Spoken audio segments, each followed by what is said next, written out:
it is time to start with the first big tool that is essential for ethical hackers. That tool is called Nmap. We're going to cover a lot of things inside of it, and unlike all the other tools that we covered by now, which you might or might not use in penetration tests, this is a tool that you will almost always use without any doubt. So what is Nmap? Nmap is a network mapper. It is a free and open source network scanner, and it is used to discover hosts and services on a computer network by sending packets and analyzing responses. It has a lot of different options, and we're going to check them out in the next few videos. For now, let us just see how we can start Nmap and run a basic scan. First thing, make sure your Metasploitable is up and running, and also if you got any other devices in your home network, turn them on just so we can scan them as well. Okay, let us see how we can run Nmap and what options do we get with Nmap.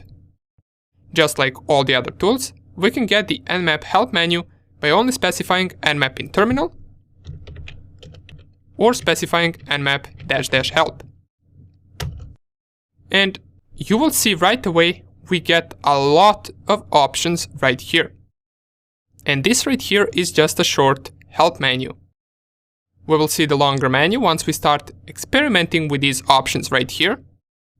But for now, we're only interested in running Nmap with just a basic scan. So for basic scan, all we need to do is specify an IP address.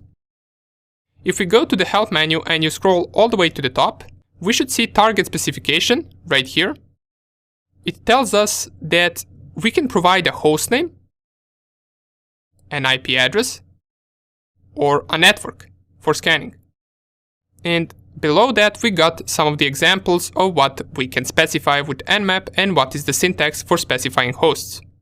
We can also read our targets from a list by specifying option -il. And if we want, we can exclude some hosts that we don't want to scan by specifying --exclude option. For the first time, let us get an IP address from our Metasploitable and let's scan it to see what results we get for scanning one IP address. We already saw how we can get Metasploitable IP address. You can either run netdiscover to see all the online hosts, or if you don't want to bother, you can just go to Metasploitable right here and type ifconfig. I can see that the IP address of my Metasploitable is 192.168.1.6, so that is the IP address that I will use. Let's run our first Nmap scan. If I type nmap and just 192.168.1.6 and press enter, wow, this finished pretty fast. But don't get used to it. The only reason that this scan finished so fast is because the target is on my home network. True Nmap scans can sometimes take hours to finish, depending on where your target is, how many ports they have open, are they protected by firewall, and many other things that we are also going to cover. But for now, this is the response for our Metasploitable with our basic scan. So it tells us that host is up, it tells us which open ports it has, we get the exact number of which ports are open on the target machine, and right here we can notice that there are a lot of ports that are open. That is because Metasploitable is running a lot of services. Nmap also tells you, besides the port that is opened, which service is running on that open port, and this is this third column. So we can see that port 21 is open and it is running FTP, which we already know that it's file transfer protocol. We got port 22 to be open, and that port is for secure shell. We got port 80 that is opened, and that is an HTTP port, and this could mean that our Metasploitable could be hosting a web page. We can check this out if we type the IP address of our Metasploitable inside of our Firefox. So let's go up here, open up our Firefox. And if I go up here and type 192.168.1.6, press enter, this will automatically go and try to connect to the port 80, and indeed it is hosting a web page. But more about this web page later on in the course, as it holds a bunch of vulnerabilities which we will cover. For now, let us just see what other things we got with our Nmap. So besides these known ports that we got right here, we also discovered a bunch of other ports hosting different services, and some of them could be vulnerable. We also see this right here that says not shown 977 closed ports. But wait a second, I said that there are over 65,000 ports. Why does it say that it didn't show only 977 ports? Or it shows that only 977 ports are closed. That is because Nmap by default scans most known 1000 ports. It doesn't scan all 65,000. We can tell it to scan all 65,000, which we will see later on, but in most cases it is not necessary. Okay, cool. Our first Nmap scan gave us some results. And all of these results from our scans you would write down in a report in a real penetration test. Now that we know how we can scan one IP address, let us see how we can scan a range of IP addresses. Let's say we want to scan our entire network, and for this once again you must know your subnet of your network or your network's IP range. We talked about this earlier. For me it is from 192.168.1.1 up to 192.168.1.255. So we can specify this in two different ways. We can type nmap 192.168.1.1-255, or we can type it like this, 192.168.1.1/24. And if you're new to subnetting, you can think of this /24 as something that says first 3 octets are not changeable. And by first 3 octets I mean first 3 numbers, which leaves us with only last octet or last number that will be changeable inside of our IP range. So let's scan it. If I press enter. Now this scan right here might take a little bit more time, since it is not only scanning one host, it is scanning multiple hosts. And even though it's scanning multiple hosts, it finished relatively fast because it is scanning my own network. Let us read the results. So this right here are the results for the Metasploitable, as we can see by the IP address, and we got the same results as before, which ports are open and what services are they running. Down here we get that it scanned 256 IP addresses and 3 hosts are up. Let's see what other 2 hosts are up besides our Metasploitable. We got a device with the IP address of 192.168.1.4, and it says right here all 1000 scanned ports on this device are closed. And you remember when I told you that this is the more secure version, since right now we cannot connect to any one of these ports. And this is probably some home device, possibly my laptop. It has all 1000 scanned ports closed because it doesn't host any service to other machines. And the last device that we got is my router. We got its IP address and we also got which ports it has open. So it has port 22 for SSH, port 23 for Telnet, port 53 for the domain, port 80 and port 443 for HTTP and HTTPS, and this port right here that says service unknown. This is because Nmap couldn't figure out what service is running on this open port. Okay, great. For now we performed basic Nmap scan without adding any additional options to it. And with this we managed to discover open ports on our target machines. That is good for the start. In the next video we will see what else can we discover using Nmap and what other cool options it has. It is time we discuss different scan types that we can do with Nmap.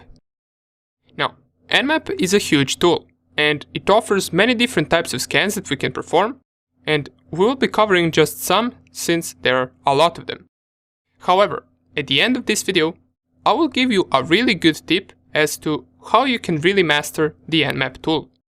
Talking about different scans doesn't necessarily mean that we will get different results.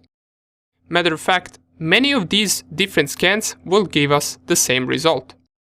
And in this video, I'm going to explain exactly what the differences are between certain scans. To fully understand this, you will need a background knowledge on TCP and UDP. So, in case you didn't watch the short video I made on TCP and UDP, make sure to watch it before covering this. Let's start with the first type of scan, and that scan is called TCP SYN scan. Let me open the terminal. The command that we must run is nmap -ss, and then we're going to be scanning Metasploitable in this video, since that is the machine that we are attacking. So the IP address of my Metasploitable is 192.168.1.6, and this -ss is TCP SYNSCAN. SYNSCAN is probably the most popular scan in Nmap. It can be performed quickly, scanning thousands of ports per second on networks that aren't protected by a firewall. And the reason why it is called a SYNSCAN is because it never really opens a full TCP connection. You only perform the first step of three-way handshake, which is sending SYN. And the way it works is, if the target sends SYNAC back for a certain port, that indicates that that port is listening or it is open. Target can also send something called RST, which stands for reset, which would indicate that the port is closed. In case it doesn't give any response back after several tries, port will be marked as filtered. And filtered is just another state of ports that happens once Nmap cannot determine whether a certain port is open or closed. The filtered state could happen if port is, for example, protected by some filtering or a firewall. And now that we know exactly how TCP SYNSCAN works, let's test it out on our Metasploitable. There is one thing with this command. If I try to run it, it will not work. It will tell me, you requested a scan type which requires root privileges. And the reason this requires root privileges is because we're only sending one part of three-way handshake and telling our machine that we do not want to respond to a SYNAC bitset in case it is sent back from the target. That requires root privileges. So we must run this with sudo nmap-ss, and then let's type in our password. And we will notice it gives us the results of ports that are open very fast. And it is also very important and satisfying once we know how certain scan type works. Once again, it sends only the SYN and waits for a SYNAC or RST, and it never establishes a full TCP connection. Let us check out the result. So we got these ports open, and we also got what service is running on those open ports. Now, here's the time that it took, and we're going to compare this with different scans. And the reason it finished this fast is, once again, it doesn't establish a connection. Compared to this SYN scan that we just performed, we also got something called TCP connect scan, or also labeled as -st. So in order to run this, we can just change this command from -ss to -st. And you will see all of these options if you run the help menu of Nmap. What's interesting about this is that it does not require sudo privileges. And the reason it does not require is because it performs a normal TCP three-way handshake connection. So the only difference between this and previous scan is that TCP connect scan establishes a full connection. The important part here that you should remember is that this scan will leave much more trace that you performed an Nmap scan on the target machine, and it is easily detected. That's why once you can run Nmap as root, usually SYN scan will be a better option than the TCP connect scan. Nonetheless, let's test this one out so we can remove sudo, as it does not require root privileges. And you will see it also finishes relatively fast. The output will be exactly the same as with the SYN scan, but sometimes it could take a little bit longer than the SYN scan since it is performing a full TCP connection. And even though we got the exact same result, which are just the open ports and the services that they run, now we know how both of these scans work. And now you know that, for example, this scan is much more detectable than the SYN scan. Or you can say that it just makes more noise on target machine. The last scan that we're going to cover, and keep in mind these are just some of the scans, and I will show you where you can find the rest of them and possibly test them out if you want to. But the next scan that I'm going to cover is pretty unpopular, and that is the -su scan, or also known as UDP scan. The reason why it's unpopular is because many services on the internet run over TCP protocol, as we already know. Since UDP scanning is much slower than TCP scanning and more difficult, sometimes when people are developing security for their ports, they ignore the UDP ports.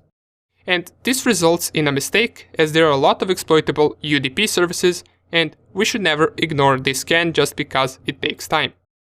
Let us test it out. This also will require sudo privileges, so let us type sudo nmap-su for the UDP scan and specify the IP address of Metasploitable. You will notice this scan will take time. You can check at how much percent it is currently at by pressing the upper arrow key.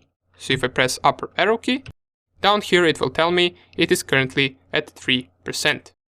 And I'm just going to leave this running while I show you the cool tip for the Nmap. So remember this, the key to learning Nmap in great details is not in reading its help menu, but in reading its manual. And to open the Nmap manual, you can open your terminal and type manual Nmap. And let me do this in a second terminal. So I will open it up, type man, and then Nmap. This man right here is shortened for manual. Press enter. In this file, it explains every Nmap option in great detail. Let us find different scan types that also exist, since we didn't really cover every one of them. Let's scroll all the way down to different Nmap scans. And as we're scrolling, you will see that we are passing the actual help menu that we get outputted once we run the -- help. And below this help menu, it explains every option in great details. And as I'm scrolling, I came to this part, which says port scanning basics. And here are the 6 port states recognized by Nmap. And this is good to read, so we got the open port state, the closed port state, we got filtered port state, unfiltered port state, open and filtered, and closed and filtered. So if you want, read through this. It is really useful knowing once you get, for example, filtered port, to know exactly what that means. And if I go a little bit more down, here they are. Here are the different scan types that Nmap has. So here is the TCP SYN scan that we performed, which is -SS. Here is the -ST, which is full TCP connection scan. And down here you will notice after the UDP scan that we got different options as to how we can perform our scan. And you can read about each and every one of them and see when are they useful and how you can specify them. Here is the TCP ACK scan, here's the TCP window scan, and you will see there are a lot of them. There are also different options such as this scan flags, which is custom TCP scan, but this is an advanced option and we might take a look at this later on. Here is idle scan, echo scan, let's see all the way down, IP protocol scan, FTP relay host, FTP bound scan, and that would pretty much be it for the Nmap scans. So depending on your target and what you exactly want to get from this scan, you would pick one of them. So for example, if you wanted to discover open ports, you would use the TCP SYN scan. Now the ACK scan, I believe, which is the -SA, which we saw a few seconds ago, is useful, I believe, to mapping out the firewall.